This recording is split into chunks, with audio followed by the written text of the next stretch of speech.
Assalamu alaikum wa rahmatullahi wa barakatuh. Welcome back to another edition of Canada Today with your host today, Taha Ghayur, on Muslim Network TV. Today we are going to be taking you to the city of Winnipeg, a beautiful story of a social enterprise, a story of generosity of people, as well as a hard work that engages women who are newcomers to Canada. We're going to learn a little bit more about it in just a moment. Basically, as you're aware, Canada Today is a show that brings to you, some of the greatest stories, some of the beautiful stories, some of the heart-wrenching stories of Canadian Muslims, their aspirations, their struggles.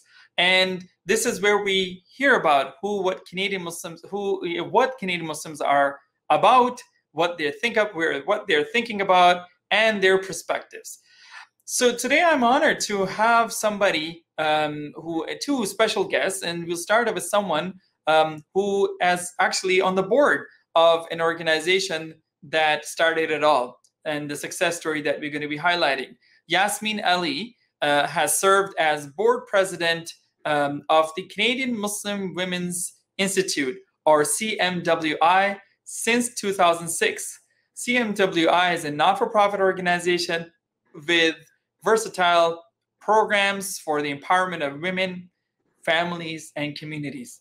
Yasmin herself is a visionary leader, and she is passionate about using social enterprise to create jobs and jobs that are accessible to women, and especially women who are either in need or women who are new to this country. Today, Yasmin will help us learn about this incredible organization and sort of social enterprise that is changing lives of so many diverse communities in Winnipeg, Manitoba. So welcome, Yasmin, to our show.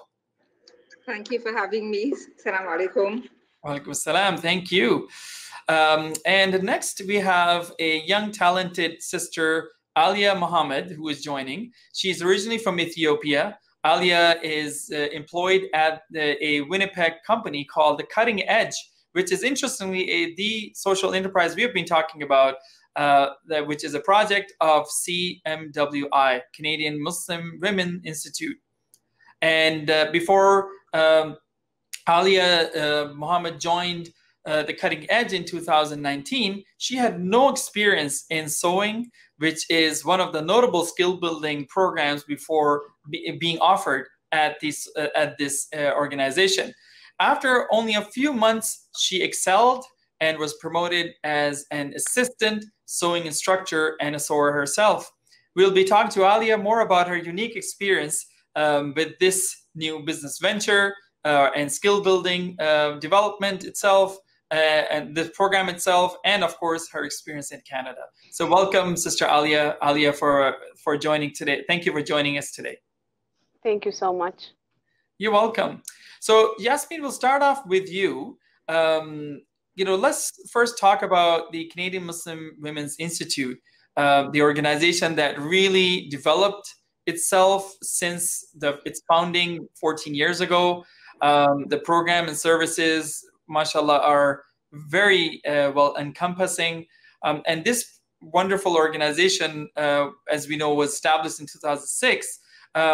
What are some of the community needs that you felt back in 2006, which prompted you to actually launch CMWI? Well, the community, the people who've been here for a long time, notice that we have been getting a lot of newcomers to Winnipeg. And you'd go to the mosque or different places, and you would see all the newcomers coming through the refugee stream that Canada brings in. We noticed that they had specific needs. So we have the organization caters to actually two types of women who are newcomers and women who've been here for a long time, and their needs are very different. The newcomers, most of them come from refugee situations where they have left their country They've come from a refugee camp. They have left families behind, sometimes parents, sometimes children. They've come to a place where language is a barrier for them. They don't speak English. And in Winnipeg, you know, we have a very harsh winter. So their needs when they come here are very different from the ones who've been living here longer. And even though they are here for a long time, we also have the women who are looking for programs that deals with health, you know, healthy well-being, volunteering, getting involved with other communities. So CMWI was established to serve the needs of the women living in Winnipeg, both newcomers and those that are here for a long time. Wonderful, thank you. And we'll be learning more about it in just you know, in just a moment. And you know, and just to sort of give a heads up to our viewers, both you and Alia are actually joining us from the actual cutting edge factory. So there may be some background noises that you can just hear right now, and which is great because we want to, you know, get people to sort of get a feeling of you know, what you guys up to and where you're coming from. So Alia, I wanted to ask you, you have arrived, you've been here since 2018. You came from Ethiopia to Canada. So when you arrived, what were your aspirations? What were your expectations? What were you thinking about when you first came to Canada? What was your, before you came even, you know, what were you thinking before you came to Canada, what Canada would look like? First of all, to find job is when I come to Canada. Before I come to Canada, even I think to find work is easy. But when I come, I surprised even about the weather. When I come, it's June, hot. So that's a little bit hard for me. Even the language is difficult. This is my second language. So definitely, I mean, these are typical challenges that most immigrants or newcomers or refugees face. As you said, weather, you know, it's a big cultural shock. You know, Canadian culture even different. Yeah. Yes, that's correct. Well, thank you for sharing that. But when you first came to Canada, you, as you said, you were looking for, you were expecting the job, finding job would be easy. But what was your experience? I mean, were you able to find a job right away, or did you go through a process? What was your experience? No, I didn't find right away. After 6 months, I find a job. That's my first job, housekeeping. Then after that, I become to this cutting edge training program. And how did you find out about cutting edge program? My closest relative, she was trainee before. Now she graduated and she have full-time work. So she told me about this program information. Then I come to join this program. Oh, excellent. Very good. So somebody who had already been there, was an instructor, they found a job, a great success story, and they referred you to it, which is great. Thank you for sharing that. So Yasmin, let's come back to you. And you have been, mashallah, you know, not only yourself dedicated, but you seem to have good dedicated instructors and team members at this cutting edge facility who have been helping you and being part of your work. So I wanted to ask, you know, just like the story of Alia's relative and all the beneficiaries who have come out of, you know, this program, what would you say about the impact of this institute and impact in general, and, you know, cutting edge being one of the programs? What have you seen through the CMWI's programs, the kind of impact among women, as you were talking about, whether it's in skill development or any other aspects? of life that you want to share when it comes to your experience with over 14 years with this organization? Well, I would have to say that one of the impacts of this organization to the women is that it relieves some of the fear and the nervousness when they come to a new country. Remember, they're coming here not knowing anyone.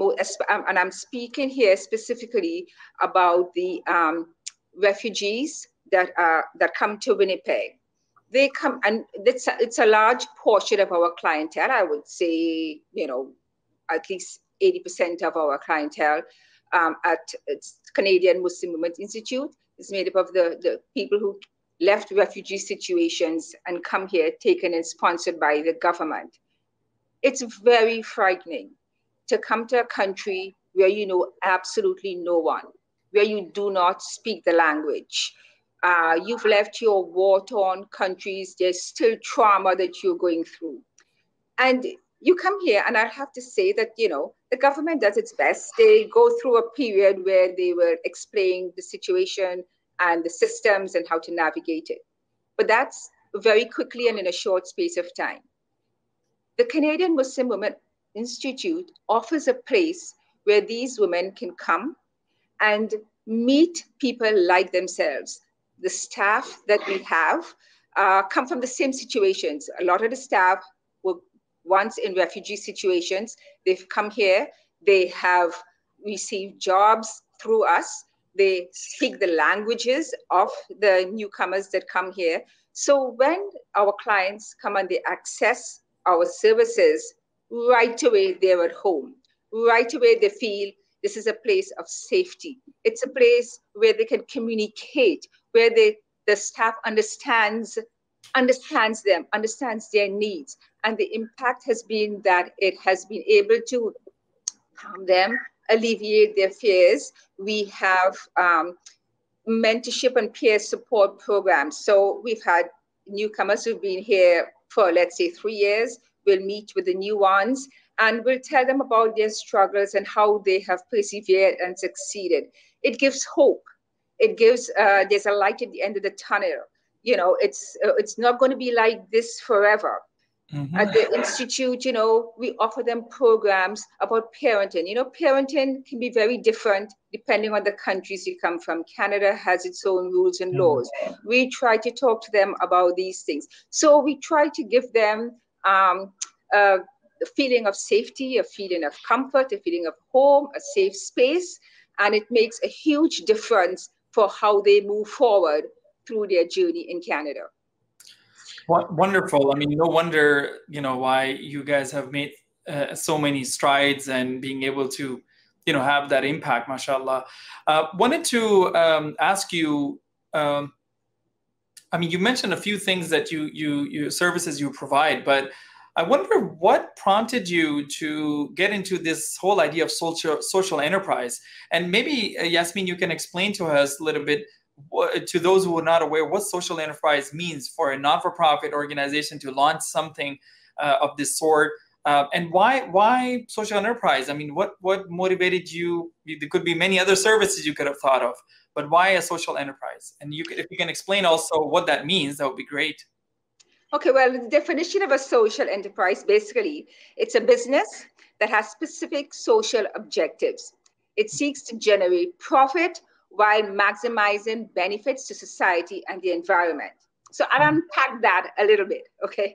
So in this case, the objective is to benefit the women who are working in the social enterprise, making sure they get a fair wage for their work, provide them with flexible working hours, bringing them together. This is very important to decrease their sense of social isolation. This is something they all go through. And bringing them, being together, they improve their English and makes it easier for them to move forward. So while it is doing this, it is still a business. So we're still trying to generate a profit from the business. And all those profits go back into the Canadian Muslim Women's Institute and the programs that we have. So that's basically what the social enterprise is. It's a business generating profit, but it's not the bottom line. The bottom line is that we look after our workers and then invest the money right back into the organization. Wonderful. And I hope a lot more people, organizations, I mean, not-for-profit organizations in the Muslim community and the wider community follow a model that you have, established. I mean, according to your vision, you're aiming to have 250 graduates of this program employed within the next 8 years. And that's amazing. And so thanks for that very visionary initiative. Alia, coming back to you, I wanted to ask you, now that you have gone through this program, you were part of this cutting edge training, and then you've proven yourself to become basically an assistant instructor now. How has your life over the past year or so changed or impacted? And how were you able to, overcome some of the challenges that you and Yasmin were talking about? Before I come to the cutting edge program, I don't have any experience about sewing. So this is really amazing for me without nothing experience to become assistant sewing instructor. That means when I come to this program, the way they teach me it's really to improve my skill. Now I know how to use different kind of machine, for example, serger, cover stitch. Also how to make packing, also how to teach what I learned to share for new students. So this is great. good. And can see one of your videos where you're talking about your experience. It's on the website itself, and it's really heartwarming to see how far you have come, and the level of confidence, as you mentioned in the video, your ability to speak, on a to a camera, to an audience, you being able to give an interview right now, you being featured actually in a news CBC article, I believe, recently. So this is, congratulations. This is a great story that we wanted to feature, considering that you just came barely 2 years ago, and you've been with this program for about a year or so, and here you are today, in not only an instructor or assistant instructor, but you're also showing leadership, and you're talking about your experiences and inspiring others. So thank you for your courage, and thank you for doing that. So Yasmin, given knowing that, I mean, you have this program now. Actually, for how long have you had this program? Specifically the cutting edge program. Well, just want to clarify a little bit. We started off with a sewing program. Okay. So, I was actually asked by another organization who had a lot of Muslim women in their building, in their housing complex, to come and help organize some programs because they had a lot of Muslim women there. So CMWI went to that housing complex and got the women out into a program room, and we started chatting, and we started talking about the things they like doing. They love to cook, they love to sew. This is the background that they come from. So with a domestic sewing machine, we started a little bit of sewing, and they were making little things and teaching each other. Luckily, I was able to get some funding through various foundations, the Winnipeg Foundation, Community Places, different organizations funded us, and we were able to rent space from another very important community member who runs Peerless Garment Factory. So we actually were in a factory setting from day one. We were able to buy industrial sewing machines, hire an instructor, and give the woman an honorarium for coming out to learn to sew. The idea was that we would teach them how to sew, and then we would try to find jobs for them in the manufacturing industry in Winnipeg.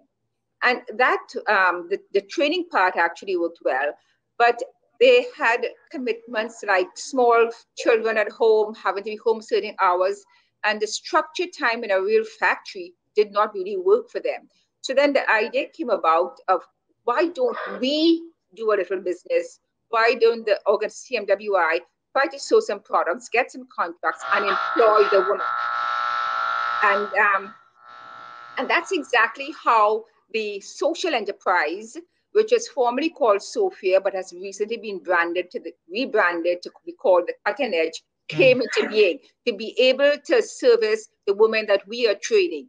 How can we help them to meet their needs with childcare, with limited language, and things like that? So that's how the social enterprise came into being. And with help and funding from the federal government and from the provincial government, we have been able to launch this in a much bigger way. And it's really worked well. That now, there's some people who want to go out into the main manufacturing. So all the big sewing industries have hired a lot of our graduates. But we are now able to hire these our own students. So so this whole idea, it's a two-part process. It's a training program, and from the training program, you transition into the social enterprise, which is an employment piece, which is the employment piece. Phenomenal. And thanks for sharing this background. That really put things in perspective and really helps us understand the whole transition. And I think this is what makes Cutting Edge so special. And for that reason, recently you were featured on the CBC news. And tell us what was the reason why you guys were featured on CBC news recently? Well, the whole situation with the pandemic and the COVID situation, there were a lot of requests for masks. And we started to get contracts, people asking us to make masks. And this is what our social enterprise have been doing. And I will show you. So we were featured because we make these masks, that reusable masks.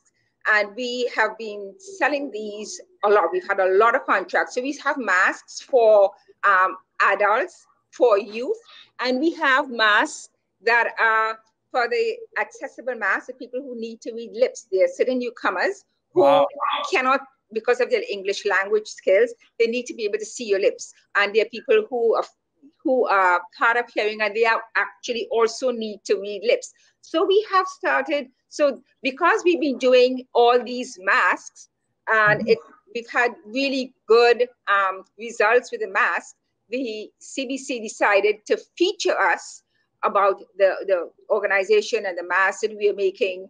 And that's how we came to be on the news at CBC. But just to clarify, we make lots of products. Masks is just only one of the contracts that we have. We have many different manufacturers sending us products. So we will manufacture whatever you need, and just contact us through our website, The Cutting Edge, and we are willing to do the job. Amazing. And yes, your website, of course, has been, we've been showing it over the past few minutes. So please do make sure, if you have any inquiries, to contact CMWI. And what kinds of products actually you're currently making? I mean, I know I've heard a few, but I mean, is it just clothes, or is it something else as well beyond clothes? Is it just, cloth, or is it leather? What kinds of products are you guys actually selling? I'll let Alia take that question. She's the one sewing. Alia, do you want to answer? Yeah, right now most of we making masks because of COVID, but we have some bags, shoes, hand warmer. Wow. Yeah, we make great. Different. Also, we have some samples from different clients. We make it. Well, I would love to check out some of these samples as well. Good to hear all these amazing products you guys have been making. You know, before you came here, Alia, you had a business of your own, and you were doing in Ethiopia. You were doing a cosmetics business, from what I understand. Tell us about your business in the past. You know, how was that business when you were working in Ethiopia? It was a small cosmetics shop. I worked for 3 years. Also, most of my customers is my neighbors. I ask my customers what they want. Then I'll bring it from big whole store to sell it 5 to 10%. Excellent, very nice. And also to make business is knowing customers' interest. Also maintaining customer satisfaction is more important. So sometimes when I bring some products, I will use it to promote and to know exactly this product is good for customers or no. This is my experience.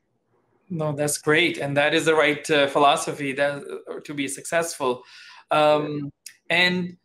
So did you ever imagine that when you come to Canada, you would be running, you know, you'd be part of a sewing business out of all things? I mean, did you ever think that you would ever doing sewing? No. Now I'm surprised. I don't have any experience, so now I can make it. So this is really helpful for this to become now I'm sewer is. I want to say thank you for Muhammad and Ali, also CMWI, because they are really helpful and kind of like you can feel like you become in family. That's a beautiful experience, and thank you for sharing that story. Yeah. And I mean, speaking of you know, family, Yasmin, my understanding with when it comes to CMWI's work and specifically cutting edge, I've noticed it seems like you have people who work from all over, who are from all backgrounds, ethnic, religious, cultural backgrounds in Winnipeg, who are women who are part of your program, not only just beneficiaries, but also structures and people who are involved in making things happen. So was that intentional? Was that part of the vision, or it just so happened organically? Was it strategic? The idea that, you know, even though you are Canadian Muslim Women's Institute, yet you have so many people from very diverse backgrounds who are actually part of this great success story. Well, you know, it started off with like the Canadian Muslim Women's Institute, which organizing an institute and organization to help Muslim women. You know, naturally, Muslim women come from all parts of the world. You know, we are very diverse. So the board, it started off with forming a board. Right now, the board members come from countries like Ethiopia, Thailand, Pakistan, India, Guyana, Trinidad, just to name a few, Palestine. So the board itself is diverse. We all in the community, and Winnipeg is a small community, so we all know each other and get to work together. So you start with a diverse board, and then you look at our clients. Our clients, Muslims that come from, well, 90% Muslims. We have also, just to be clear, we serve people who are not Muslims. Anybody who is in need can come to us and get help. And our clients come from Iraq, Afghanistan, Djibouti, Somalia, a variety, a whole host of countries. So to be able to service our clients, we need staff. who are able to speak their languages. Otherwise, it's of no use. So again, we have a staff that comes from all those different countries and speak all the various languages. So while we have, you know, a diverse board, a diverse staff, diverse clients, the one thing that we have in common that bonds us, that keep us together, is our faith, our religion. We are all Muslims, and we all identify as one. And you know, the barriers of religion and culture sort of falls by the way as we work together to help each other. So this is how it came about to have this diverse working group that we have. Excellent. That's amazing. I was curious, you know, what are some projects that maybe in the pipeline in the future? I mean, what are some of the other things that CMWI may be thinking in the future, whether services or projects? I mean, after all this experience that you have, and right now you focus on, of course, this specific social enterprise, are there any other thoughts or ideas that you guys are exploring at this point?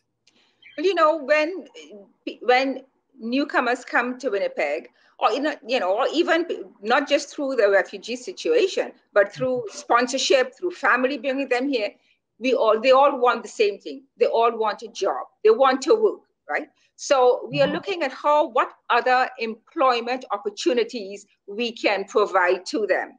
So we are looking at the skills that some of them have naturally. Sewing was one of the ones that they had naturally.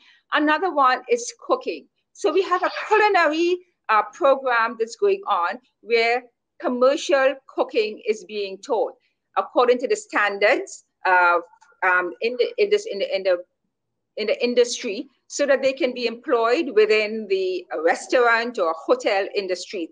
They can get jobs there. And we are also looking at doing, we started a cleaning and a child minding training geared towards employment.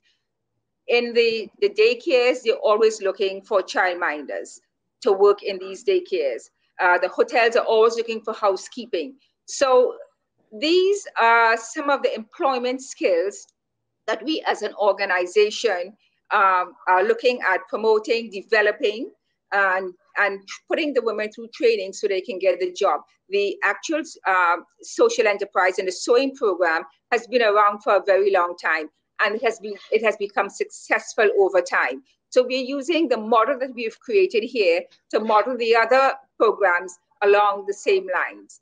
And we are very fortunate that we're able to get funding to help us through these programs. We're also looking at other things like now that people are settled, what are some of the things they're looking for? They're looking for things like, you know, counseling services. So to get a counselor to be on site, whereas you would refer them to the organizations that need it, we are seeing that we need more and more on site. We have programming for the moms and the kids. So these are the things that we are doing and looking forward to right now. One of our very important and successful program is our financial empowerment programs that we have. It's a program we have, and we've partnered with an organization called SEED, that we train or we give workshops on budgeting, on knowing to set your priorities of you have a limited income, how do you prioritize your spending, how do you save? And at the end of that program, they can move into a matching savings circle where the other organization will match how much money they save, and then that could go towards buying a computer, some furniture, and things like that.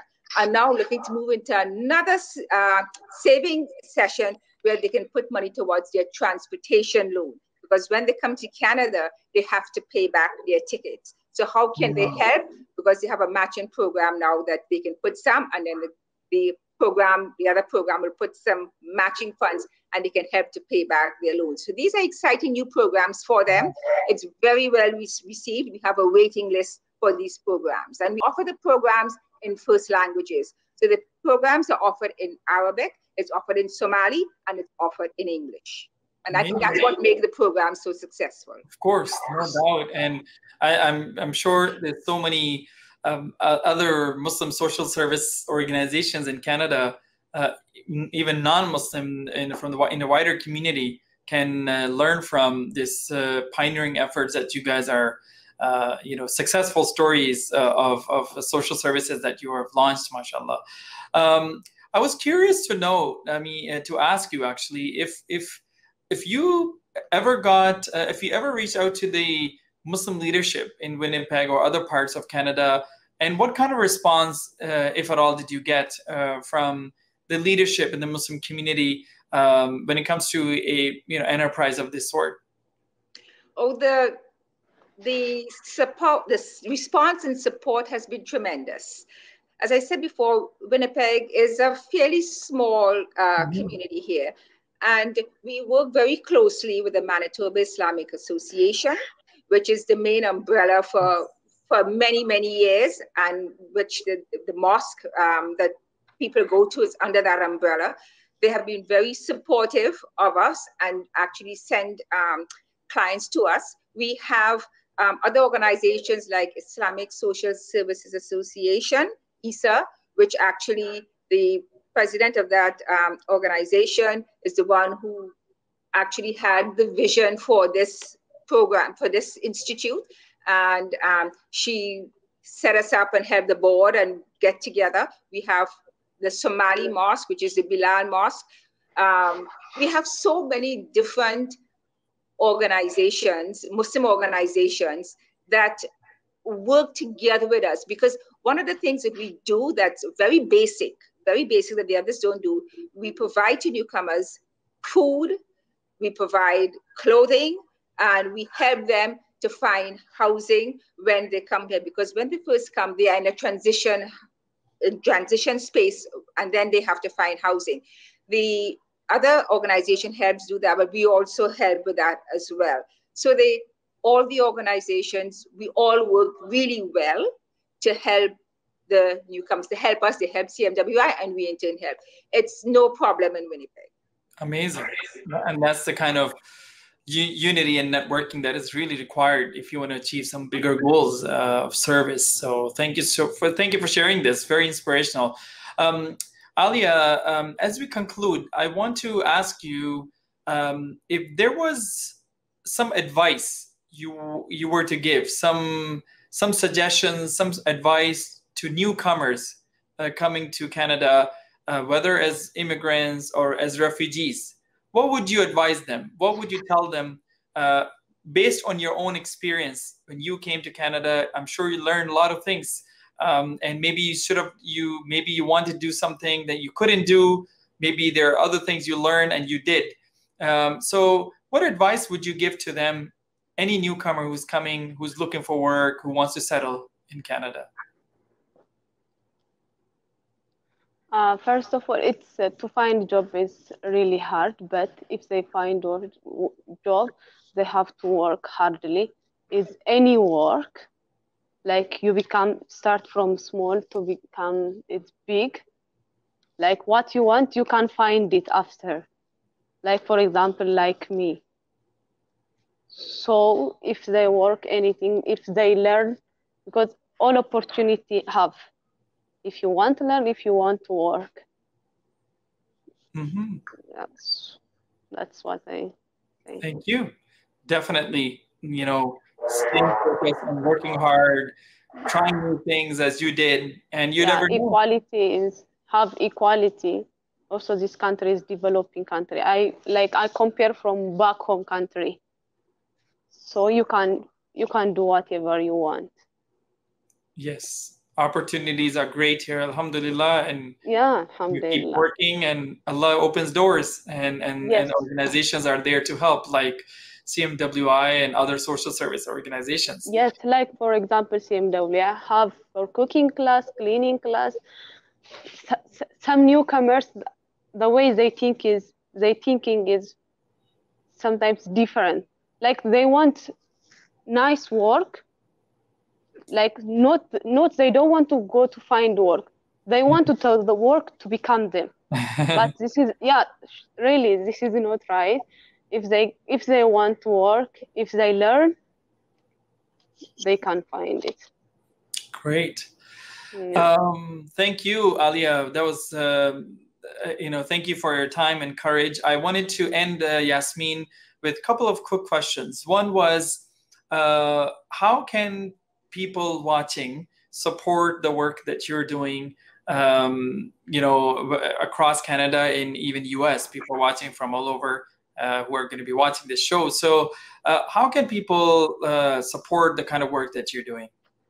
Well, first of all, none of this happens without funding, right? So I would say go to our website, www.cmwi.ca, or the Cutting Edge, and you can donate. There's a place where you can actually donate to us. Also, you can look at the Cutting Edge, and you can place orders through the Cutting Edge. And if you have any sort of products, people who are manufacturers, if they are Muslim manufacturers who want to learn to, people to make hijabs, anything at all, you can contact us. And by doing that, you can help us to generate revenue. You can buy the products that's posted there, because sometimes we have products that's posted, you can buy that. And just by, sending us some information or talking about our organization, if you like it, if you think it's doing good work, to promote it and spread it. So these are some of the ways that I can think of the bat that you can support us. Okay. I'll ask you two questions at the end, very briefly. One question I have is, what keeps you going? What keeps you personally going and motivates you to keep doing what you're doing for now 14 years? At a personal level, what keeps you, when you wake up in the morning, motivates you to go back and keep doing what you're doing? That's an excellent question. I've asked myself that many times. It's just the satisfaction that you get from helping someone. And I think that Allah subhanahu wa ta'ala has given me the ability and the opportunity that I am able to put myself out there and do this type of work.